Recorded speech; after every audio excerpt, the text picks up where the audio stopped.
Hello students, welcome to my Bengali study channel. Bengali study চ্যানেলের পক্ষ থেকে তোমাদের সকলকে স্বাগত। প্রিয় 2025 সালের উচ্চ মাধ্যমিক শিক্ষার্থী বন্ধুরা, আজকের অনলাইন ক্লাসে আমি তোমাদের জন্য রাষ্ট্রবিজ্ঞানের যে পঞ্চম অধ্যায় রয়েছে সেই পঞ্চম অধ্যায় থেকে মাত্র হাতে গোনা একটি 8 মার্কের বড় প্রশ্ন তোমাদের শেয়ার করব। এই প্রশ্নটি তোমাদের এবছর অর্থাৎ 2025 সালের উচ্চ মাধ্যমিক ফাইনাল পরীক্ষায় তোমাদের আমি 100% গ্যারান্টি সহকারে বলতে চাই এই প্রশ্নটি এবার পরীক্ষায় আসবে। তোমরা মাত্র একটি প্রশ্ন পড়ো, এই একটি প্রশ্ন পড়লে একটি তোমাদের কমন থাকবে, আমি 100% চ্যালেঞ্জ সহকারে তোমাদের বলছি। তাই বছরের প্রথম থেকেই যদি তোমরা এই প্রশ্নটি এখন থেকেই ভালো করে পড়াশোনা করো, প্রিপারেশন নাও, তাহলে তোমরা অবশ্যই একটি ভালো জায়গায় পৌঁছাবে এবং সফলতা লাভ করবে। তাই তোমরা এখন থেকেই এই প্রশ্নটি পড়াশোনা শুরু করো এবং তোমাদের বন্ধু বান্ধবদের মধ্যেও এই প্রশ্নটি তোমরা ছড়িয়ে দাও এই আমার চ্যানেলের লিঙ্ক। এবং যারা আর্থিকভাবে দুর্বল, যারা পিছিয়ে পড়া স্টুডেন্ট, যারা টিউশন পড়তে পারো না, তারাও যদি আমার এই চ্যানেল থেকে এই নোটটি খাতায় টুকি নিয়ে পড়ো, তবুও তোমরা অন্তত এক ধাপ হলেও সবার থেকে এগিয়ে থাকবে। আমি তোমাদের বাংলা বিষয়ের সমস্ত এমসিকিউ প্রশ্ন, এসএকিউ প্রশ্ন, এমনকি ব্রড প্রশ্ন প্রত্যেকটি অধ্যায় বাই অধ্যায় বা টপিক বাই টপিক আমি ভিডিও আপলোড করে থাকি। শুধুমাত্র বাংলা নয়, এর পাশাপাশি রাষ্ট্রবিজ্ঞান বলো, ইতিহাসের বলো, সমস্ত প্রশ্নই আমার চ্যানেলে তোমরা পেয়ে যাবে।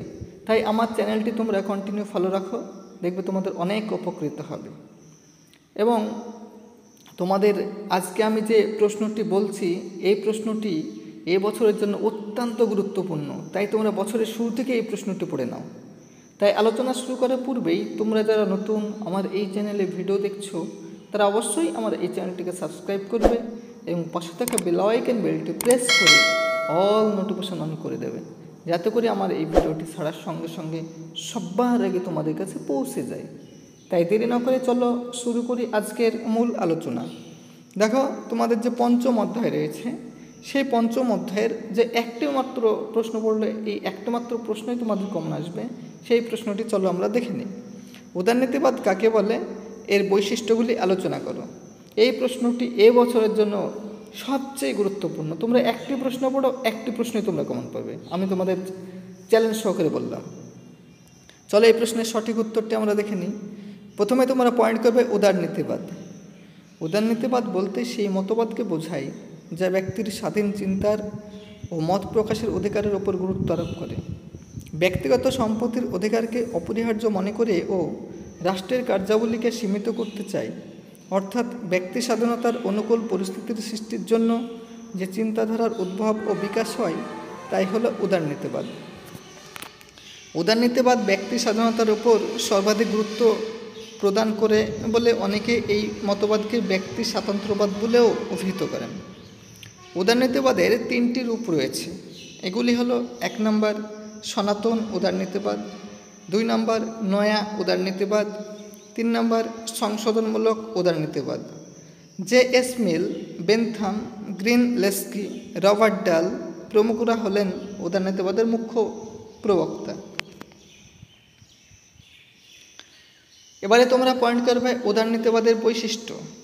উদারনীতিবাদের যে সমস্ত বৈশিষ্ট্যগুলি আছে সেগুলি হলো যথা: প্রথমে 1 নম্বর পয়েন্ট করবে স্বাধীনতা প্রতিষ্ঠা।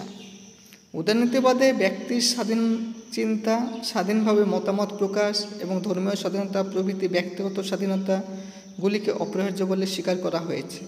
সেই সাথে ব্যক্তির অর্থনৈতিক ও সামাজিক স্বাধীনতার কথাও স্বীকার করা হয়েছে। এবারে পয়েন্ট করবে রাজনৈতিক সাম্য প্রতিষ্ঠা। উদারনীতিবাদের রাজনৈতিক সাম্য প্রতিষ্ঠার উপর গুরুত্ব আরোপ করা হয়েছে। এখানে গণতন্ত্র প্রতিষ্ঠার কথা বলা হয়েছে, সেই সাথে জনগণের সম্মতি ও শোষিতের সম্মতির ওপর সরকার গঠনের প্রতিষ্ঠার কথা বলা হয়েছে। এবারে তোমরা পয়েন্ট করবে পৌর ও রাজনৈতিক অধিকারের স্বীকৃতি। উদারনীতিবাদের নাগরিকের পৌর ও রাজনৈতিক অধিকারগুলিকে স্বীকৃতি দেওয়া হয়েছে। জীবনের অধিকার, চিন্তা ও মত প্রকাশের অধিকার, ধর্মের ও পরিবার গঠনের অধিকার প্রভৃতি হলো পৌর অধিকার। আর নির্বাচিত হওয়া ও নির্বাচন করার অধিকার হলো রাজনৈতিক অধিকার।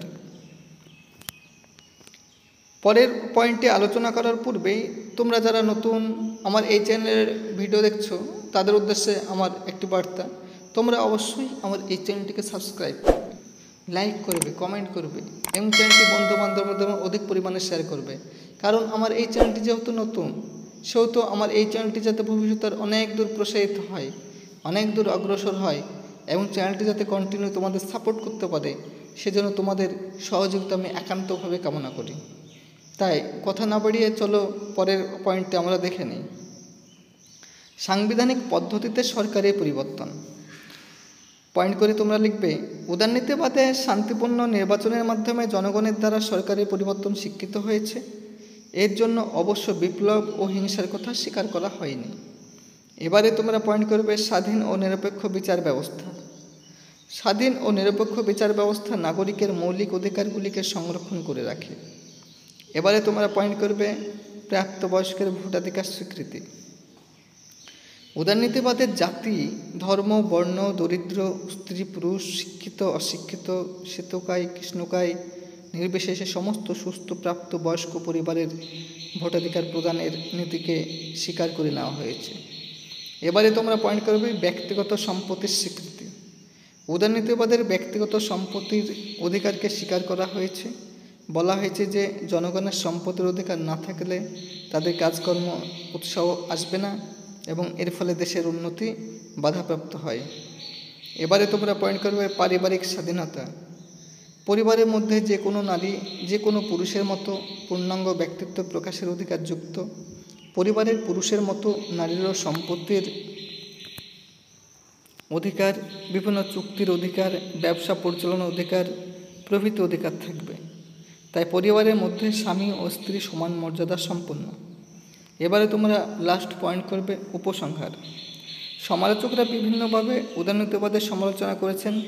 সমালোচকরা বলেন যে নাম্বার সাব পয়েন্ট, উদারনীতিবাদে অর্থনৈতিক সাম্যকে উপেক্ষা করে কেন মাত্র রাজনৈতিক সাম্যের উপর গুরুত্ব দেওয়া হয়েছে, কিন্তু অর্থনৈতিক সাম্য ছাড়া অন্য সাম্য অর্থহীন। এবারে তোমরা পয়েন্ট করবে বি নাম্বার, উদারনীতিবাদে উল্লিখিত স্বাধীনতা আসলে বুর্জোয়া শ্রেণীর স্বার্থ নিয়ন্ত্রিত, অর্থাৎ এই স্বাধীনতা বুর্জোয়া শ্রেণীর স্বার্থের কথাই বলা হয়েছে। এবারে সি নাম্বার পয়েন্ট করবে, আইনের শাসনের নামে প্রভুত্বকারী শ্রেণীর শাসনই বজায় থাকে এবং মুষ্টিমেয় উচ্চবিত্ত সংখ্যালঘুদের শাসন ব্যবস্থা প্রতিষ্ঠিত হয়। এই যে হাতে গোনা মাত্র একটি ব্রড প্রশ্ন তোমাদের আমি শেয়ার করলাম পঞ্চম অধ্যায় থেকে, এই প্রশ্নটি তোমাদের এবছরের উচ্চ মাধ্যমিক টেস্ট পরীক্ষার জন্য এবং ফাইনাল পরীক্ষার জন্য অত্যন্ত গুরুত্বপূর্ণ। তোমরা পঞ্চম অধ্যায় থেকে এই প্রশ্নটি পড়ো, তাহলে তোমাদের এখান থেকে এই প্রশ্নটি তোমরা এবছর কমন পেয়ে যাবে। তাই এই রকম নিত্য নতুন ভিডিও পেতে তোমরা অবশ্যই আমার এই চ্যানেলটিকে সাবস্ক্রাইব করবে, লাইক করবে, কমেন্ট করবে এবং চ্যানেলটি বন্ধু বান্ধবদের মধ্যে অধিক পরিমাণে শেয়ার করবে।